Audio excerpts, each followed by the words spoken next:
I'm very passionate about optimization in general.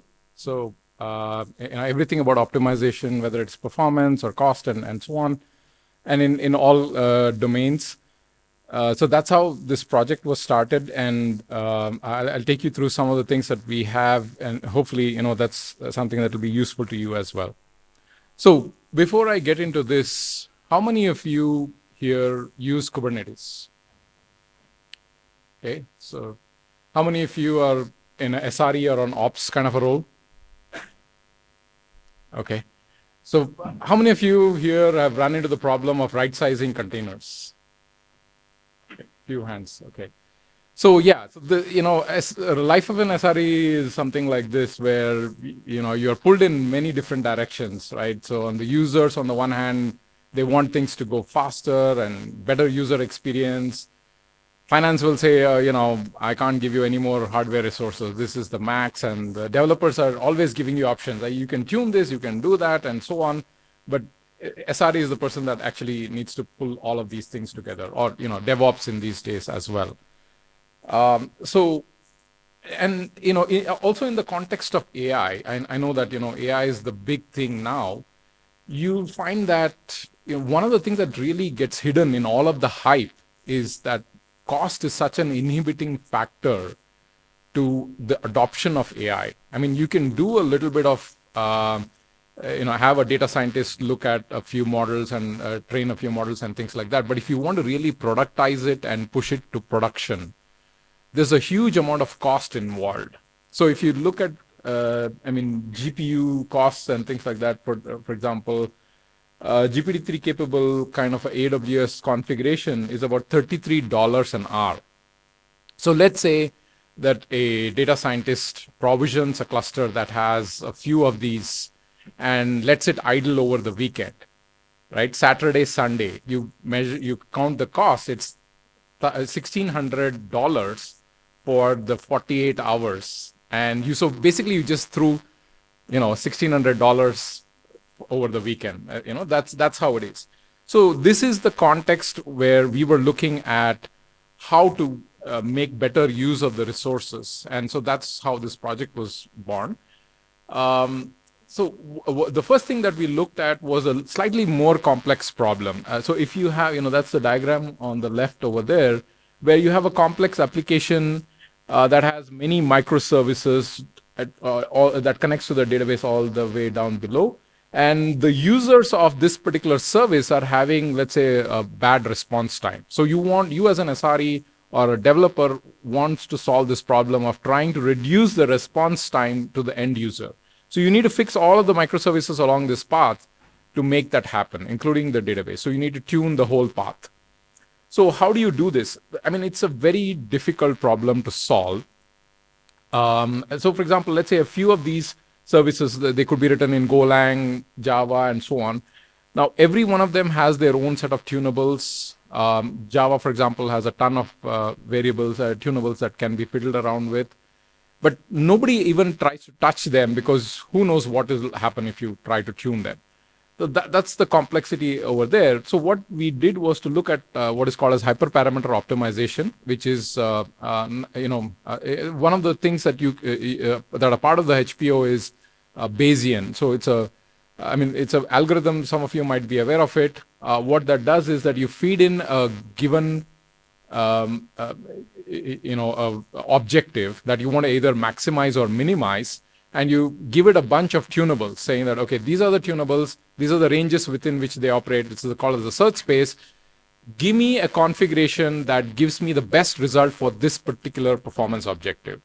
So that's what we tried. And that requires for you to run a number of trials, figure out which one comes out to be the best. And then that becomes the configuration that can be used. This would typically take months, but this can be automated to happen in a couple of days, for example. So that's what we tried first, but then there's a lot of complexity, and there's a service that is currently running in Red Hat, for example, where we use this. But the more simpler and the easier problem to solve was the optimization based on monitoring. So this is something that the customers kept asking us. They're saying that, I just want to, view my services running over a long period of time and give me a better recommendation for the resources, because most of the times developers are guessing, and they always guess higher. It's like, okay, you want 2 cores, let me just get 4 cores so that to be on the safer side, but then you actually may not need that much. So this doesn't have any trials. You just observe and come up with recommendations. And the third one was just using hyperparameter in a non-Kubernetes environment, because we found that HPO can be pretty useful. We actually used it to tune a number of services that are running, for example, within Red Hat, like on console.redhat.com, where things like our Kafka service or a few other our internal observability services, we were able to tune it using HPO. So this is also a third use case that we looked into. But when we look at the monitoring use case itself, these were the 3 main issues that we were asked to solve. First one is idling resources. And as I said already, people are paying lots and lots of money. They want to know when, resources are sitting idle, or applications are holding on to resources and are sitting idle.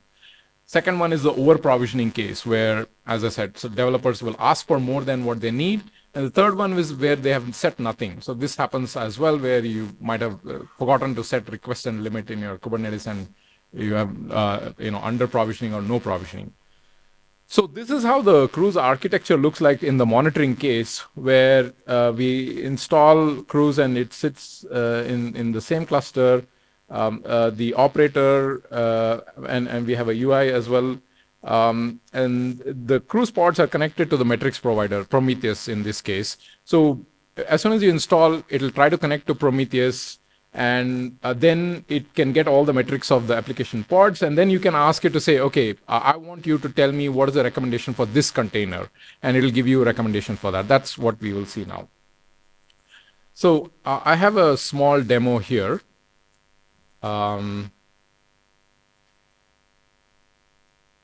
So here, before I get into the demo, this is our GitHub link. So Kruize/autotune, make it easier. So this is our primary repo, and we have another repo where we have all the demos.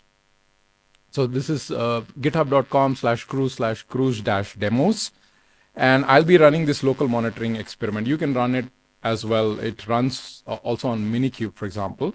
So this is what I'll be running. Right now, I'm connected to an OpenShift cluster, and I'm trying to install Kruize in that OpenShift cluster and run a few experiments. So I'm going to just start this.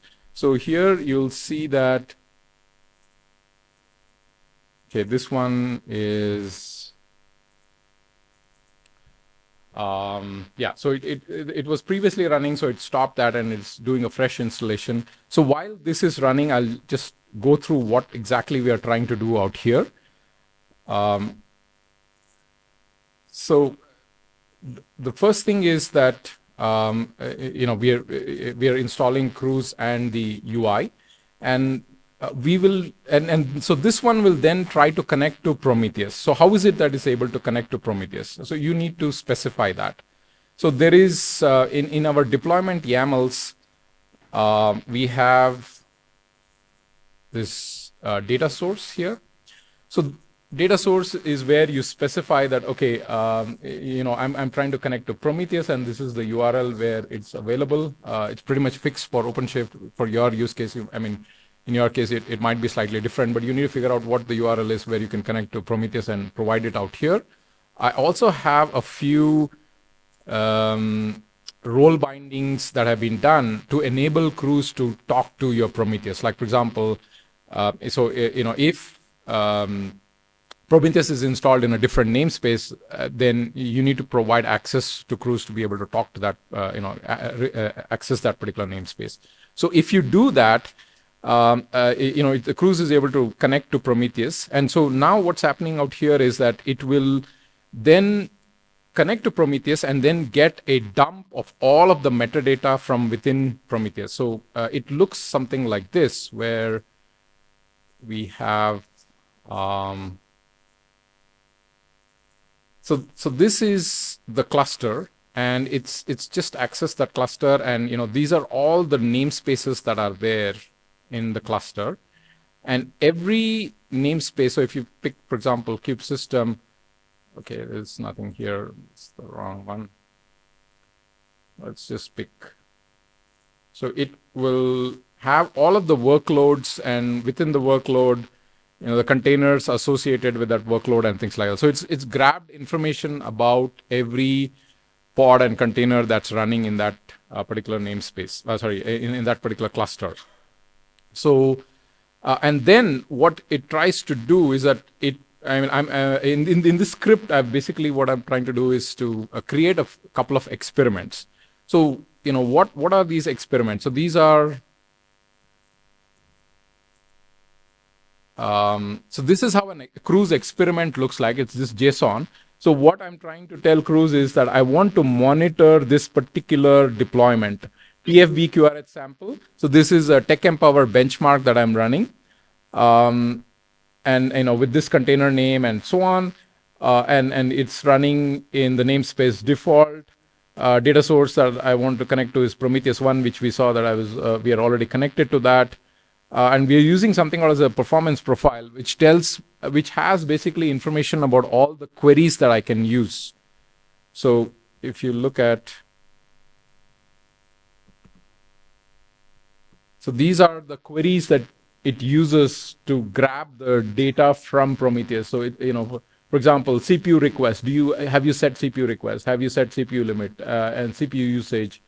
And then things like this. So it has a number of queries, and it uses these queries to grab information about the particular deployment, and then once it gets that, it's able to generate a recommendation looking at the historical usage. So now I'll just move out of the Kruize UI. So this is how the UI looks like, and this now has information about this. So this is the workload that I was talking about, the TFB1. So this is the kind of page that you will see where it provides recommendations in this form. So there's something called as cost optimization and a performance optimization, and these are recommendations for each of them. So the current configuration is on the left, but the Kruize recommended configuration based on usage history is on the right-hand side, and this is based on the data from the last 1 day. So this is the 3 settings that we have right now. It will look at the usage patterns in the last 1 day, 7 days, and 15 days, and come up with different recommendations. So this one is with just looking at the usage for the last 1 day.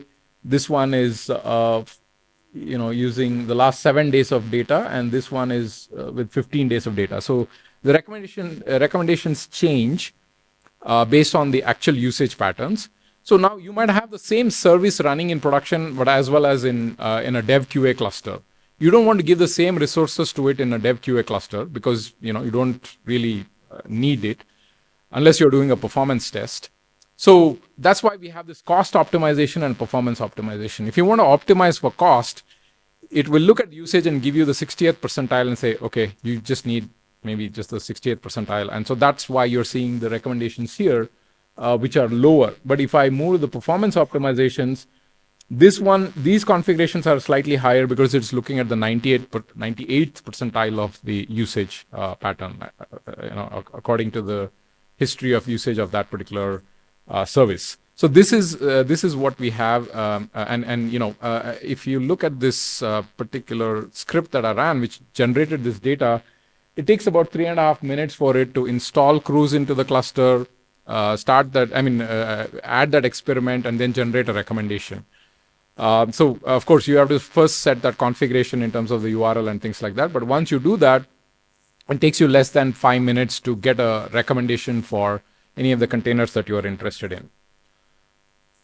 So this is one of the modes that we have. And actually, this is what is that we have in our in OpenShift. So if you have OpenShift, for example, this is what is the information that we provide. Kruize is the backend that's providing this information, the same recommendation that you saw over there, along with that cost implications of the recommendations, as well as some box plot information at the bottom that shows actual usage over that period of time. Let's say 1 day, 7 days, and 15 days, to say actually how much was the actual usage. What you see, the box plots you see over there are the actual usage versus the recommendation laid on top of it to say that, okay, this is how we are recommending it based on this particular usage. But what happens if your requirement is not so clear? I mean, here it was just simple, right? If you want to optimize for cost, you do this. If you want to optimize for performance, you take this recommendation and apply that. But what happens if you have a more complex objective? That's when, can I have both? Can I try to optimize for cost as well as get better performance? That's when this auto-tune comes into the picture where, this is not just based on monitoring, but as I said, it needs to run some trials. So here, it's how a typical example of a performance objective looks like at the top. So here we have a very complex objective. I want to increase throughput. So the 1.25 that you see is the weightage of that particular parameter. I'm giving the highest weightage to response time, 1.5. So I want to reduce response time. So it's throughput divided by response time divided by max response time. So I want to reduce response time and at the same time increase throughput. And at the same time, max response time is nothing but tail latency. So sometimes you see spikes happening. So I want to reduce spikes if possible. So that is my third weightage. So I have all of this as the objective function, and I have fixed resources, meaning I've given it some amount of CPU and memory, and I want to keep that fixed. So what is changing out here are the stack parameters. So it has a number of, if you see here, these are all the tunables that we have picked up. So AutoTune is able to figure out, looking at your pod, for example, if it's a Java pod, and these are all Java tunables. So these are all hotspot tunables, and then there's a Quarkus application, so it has a Quarkus tunables, and then it has the container itself, which we are keeping fixed actually. So looking at all these tunables, it came up with the best configuration that you see here on the right-hand side. So here, if you see, okay, so actually we have another one where the ranges in which these parameters, okay, here, right here. So if you see, these are the ranges in which these parameters operate in. And so these are the defaults that you see here at the top. But then this is the best config that we figured out using this hyperparameter optimization, where it was able to tell us that, okay, set this particular parameter, Quarkus thread pool queue size to 780, and that's how you're going to get the best performance for the objective that you provided. Like in this particular case, for example, the response time was, we were able to reduce the response time by 83%, because that was our primary objective, and marginally increase the throughput, but also reduce the tail latencies. If all the details are available in that particular link that you see here. So the architecture for the AutoTune is slightly different in the sense that AutoTune connects to the metrics provider, same as in the earlier case, but then it is also able to get to know whether it's a, what kind of a pod it is, a Java pod, Golang, and so on. And then we have tuning sets for each of these, like a library of tunables available for each of these runtimes. And then on the left-hand side or right-hand for you see that there's Optuna, that is the hyperparameter optimization provider. So that has a number of different algorithms that you can use. Optuna TP is a tree parson estimator. That's the one that we use with the Bayesian optimization. TP multivariate is a way in which you can use a multi-objective optimization. So in this particular case, there was only one objective, to maximize that entire equation that you saw over there. But there are some times where you cannot bring everything down to one particular equation. So you have multi-objectives. So in that case, you can use another version of Bayesian called multivariate, where it helps you to get better results across multiple objectives. So the job of that one is to provide you different configurations, HPO parameters. And then for those of you who are in the data science world, HPO is also used in, HPO is a common thing that is used, like, for example, to determine the number of levels in your neural network and things like that. You use the same, pretty much the same packages to give you better values for that. So you can so that provides a configuration for each of the tunables. You take that, and then the experiment manager deploys your application with those configuration parameters, and then gives you, and then monitors the pod under load with that particular configuration. So it generates load, monitors it under load for that particular configuration, and then it gets a result summary back and saying, okay, this is how it performed for this particular equation with this particular configuration. So that is one trial. And so similarly, it'll keep on doing multiple trials, maybe up to 100 of them, and then it gives the best result after all of the trials are completed. So that's auto-tune. But then if you look at our Kruize repos, Kruize/HPO is another repo by itself. We figured out that HPO can be used in non-Kubernetes context as well. So where, for example, you want to, let's say, optimize the operating system parameters. So in this case, it was easy for us to do this entire loop because it was applying changes to a pod and restarting the pod with that configuration and then monitoring the pod under load. But it's not so easy to do that for an operating system itself. Because you need to be external and so on. So in this case, HPO it can be sitting outside, and then it will monitor. It will wait for the results to, like some other monitoring system to be in place, which will actually look at the, set the parameters of the operating system itself, monitor it under load. Let's say you want to optimize a database workload for a particular operating system. Sometimes you need to reboot that operating system to set those parameters. So you can use this HPO service for that particular case as well.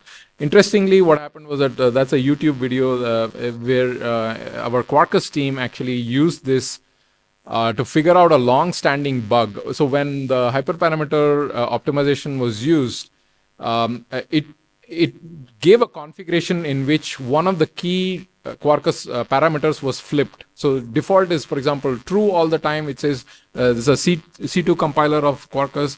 It said turn it off, which didn't make sense at all to the Quarkus team. They were like, why would we want to turn off? Because the HPO was saying if you turn it off, you will get a better performance. Whereas they've specifically set that compiler to produce better performance. So they were like flabbergasted, saying what's going on here. That turned out to be because there was a bug in the C2 compiler and the way that it was working.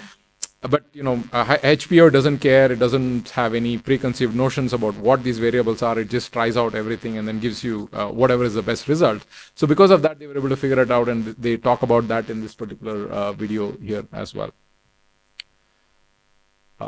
Okay, so, and this is my last slide here. Right now, if you look at Kruize, it's primarily operating in this particular space. So, the thing is that, the more that we observe, the better, more kind of recommendations that we can provide. We have been mostly monitoring on this side is the observability stack. What are all the metrics that you can observe? And on the other side are all the, recommendations that we can provide using these metrics. We were mostly looking at container metrics, runtime, and the framework like Quarkus or Spring Boot or things like that. So if we monitor only these, we can provide only those kind of recommendations on the other side, the container configuration, right sizing, runtime, Java configuration and Quarkus configuration and things like that. But these days, we are starting to look into, for example, GPU optimization as well. GPU, as I said earlier on in the slide, is very costly, so we'd want to try to reduce cost. We're looking at, for example, NVIDIA has this DCGM metrics exporter that gives you GPU-related metrics. So using that to try and figure out how can we right-size GPUs for your AI workloads. These are things that are sort of a little bit in the future that's not there, right? But we are looking into that. Expanding metrics into looking at GPU. And then also, framework can also be looked at as, in the AI case, it can also be looked at as, PyTorch or TensorFlow or any of these kind of things, where you have standard frameworks, which they themselves can be optimized as well. So it's about being able to capture the right kind of metrics and for each of these things. So we are looking into observability for each of these kind of spaces to figure out what kind of metrics do we need to capture so that we can provide you recommendations to try and optimize that and lower cost at the same time, give you better performance. So that's pretty much all I had, and these are some of the repos that we have, and that's a link to our Slack channel. If you want, you can join, ask questions as well. So that's all I had. Any questions? Yeah.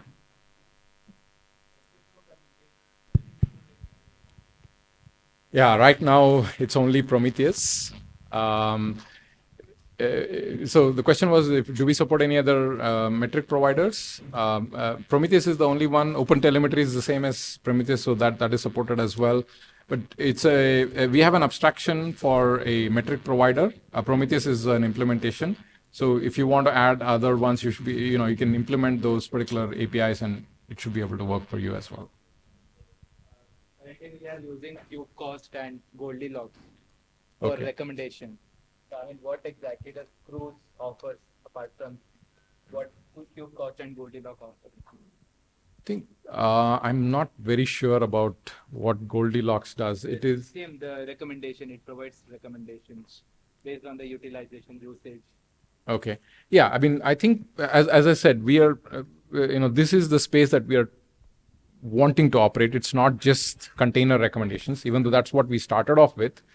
I think there are a number of VPA also, for example, provides container sizing recommendations, but we want to be able to provide a lot more information. Like we look inside the pod, try to figure out JVM recommendations, for example, GPU and others, and so on. So we want to try and expand the layers of stack that we can explore and provide recommendations as well. Is it supposed to be hosted in the same Kubernetes cluster, or it can be hosted anywhere? Right now, both of them go together. Yeah. Thank you. Any other questions?